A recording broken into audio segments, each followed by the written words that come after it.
میرے پیروں تلے سے زمین ہی نکل گئی جب فون پہ میرے شوہر نے کہا کہ اب گھر آنے کی کوئی ضرورت نہیں، میں نے دوسری شادی کر لی ہے۔ ابھی دن ہی کتنے ہوئے تھے مجھے ناراض ہو کے ماں کے گھر آئے کہ میرے شوہر نے مجھے اتنا بڑا دکھ دے دیا۔ مجھے یوں لگا جیسے کسی نے مجھے کھلے آسمان کے نیچے لا کھڑا کیا ہو، میرے سر کی چھت چھن گئی۔ فون ہاتھ میں تھاما تھا لیکن میرے ہاتھ مسلسل کانپے جا رہے تھے، آنکھوں میں خاموش آنسو بہے چلے جا رہے تھے۔ اور پھر اسی لمحے میں نے واپسی کا فیصلہ کیا۔ وہ میرا گھر تھا، میری جنت، اور احمد کیسے کسی اور کو لا سکتے تھے میری جنت میں؟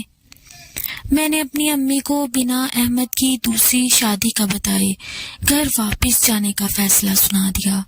میری امی نے خاموشی سے حامی بھر لی، کہیں نہ کہیں وہ بھی یہی چاہتی تھی کہ میں اپنے گھر واپس لوٹ جاؤں۔ میں نے اپنا مختصر سامان باندھا اور اپنی دونوں بیٹیوں کو اپنے ساتھ لگایا اور واپسی کی راہ لی۔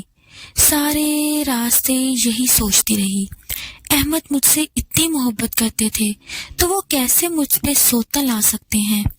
میں نے رکشے سے اترتے دھڑکتے دل کے ساتھ اپنی دونوں بیٹیوں کا ہاتھ تھاما۔ ایک پل کو قدم ڈگمگائے لیکن ہمت کرتی لرزتے دل کے ساتھ گھر میں قدم رکھا۔ سامنے رخ پھیرے ایک لڑکی کھڑی تھی، وہ جوان لگ رہی تھی، سرخ جوڑا زیب تن تھا۔ میرا دل بہت زور سے دھڑکا۔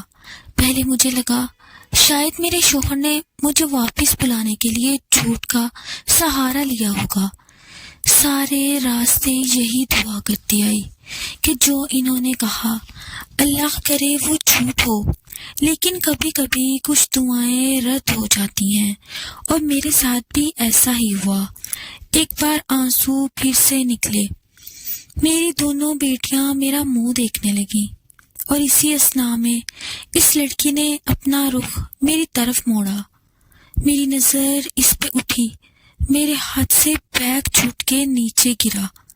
وہ سجی سنوری لڑکی، کھلا کھلا روپ، میں نے تو اسے ہمیشہ سادگی میں دیکھا، وہ تو ہو بہو میری کاپی ہی تو تھی، لیکن وہ یہاں کہیں احمد نے اس سے، یہ سوچ آتے ہی مجھے یوں لگا میرا دل بند ہو جائے گا۔ احمد سیڑھیاں اترتے نیچے آئے، بہت خوش لگ رہے تھے۔ مجھے دیکھ کے وہ اور زیادہ پرجوش لگے، اور پہلے سے جوان بھی۔ ان کا آج رنگ ڈھنگ ہی الگ تھا۔ اچھا ہوا تم آ گئی، ان سے ملو، یہی ہے تمہارا دوسرا روپ اور اس گھر کی نئی مالکن۔ میرے شوہر کے انگ انگ سے خوشی پھوٹ رہی تھی، اور مجھے لگ رہا تھا ساتوں آسمان مجھ پہ آ گریں گے اور میں زمین پہ دھستی چلی گئی ہوں۔ وہ لڑکی سر جھکائے مجرموں کی طرح کھڑی مجھے دیکھتی خوف زدہ ہو رہی تھی، اور میں اپنے اللہ سے کہ میرے شوہر نے کیسا گناہ کر دیا، جانے انجانے میں ان کے اس گناہ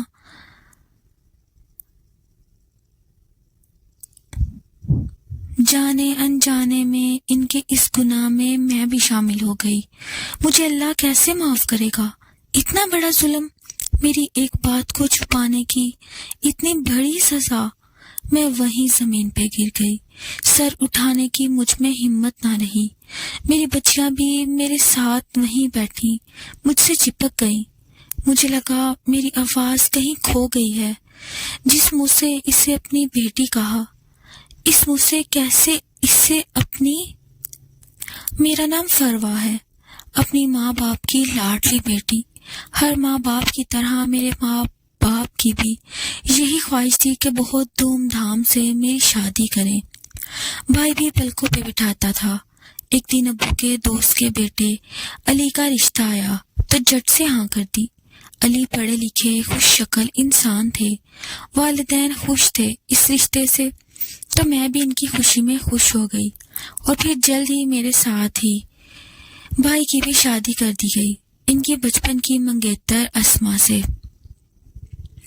اور میری شادی اپنے ہی شہر میں ہوئی تھی، اور سسرال میں بس ایک ساس اور نند ہی تھے۔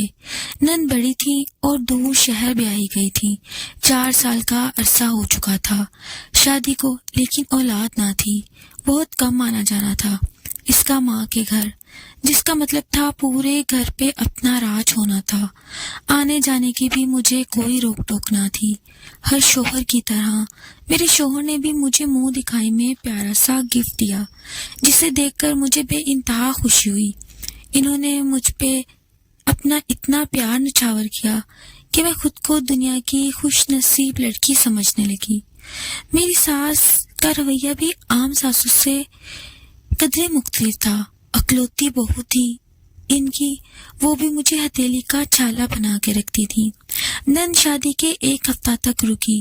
ملنی سار سی نند مجھے بہت اچھی لگی، لیکن 1 ہفتہ بعد ہی اس نے واپسی کا رخت سفر باندھ دیا۔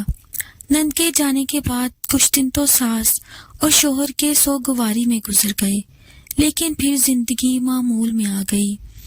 علی صبح دفتر جاتے، میں دن میں کام کاج سے فارغ ہوتی، ساس کے ساتھ وقت گزارتی۔